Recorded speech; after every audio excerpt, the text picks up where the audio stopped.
எப்பவுமே rainy seasons வந்துருச்சு அப்படின்னா பலருமே யோசிக்கிற ஒரு விஷயம், ஃப்ளட் வந்துடுமோ, வீட்டுக்கு ஏதாவது பாதிப்பு வந்துடுமோ, நம்ம வாழ்வாதாரம் பாதிக்கப்படுமோன்னு சொல்லி எல்லாருமே யோசிப்போம். ஆனா கேரளால யாருமே எதிர்பார்க்காத விதமா ஒரு கோர சம்பவம், அதுவும் வயநாடுல நடந்திருக்கு.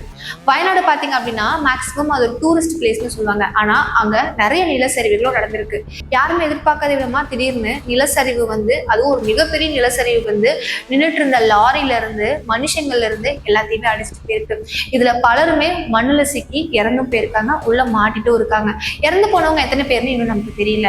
ஆனா எத்தனை பேர் உள்ள மாட்டிட்டு இருக்காங்கன்னு சொல்லி மோப்ப நாய்களை வரவழைச்சு தேடும் பணியில தீவிரமா ஈடுபட்டு இருக்காங்க.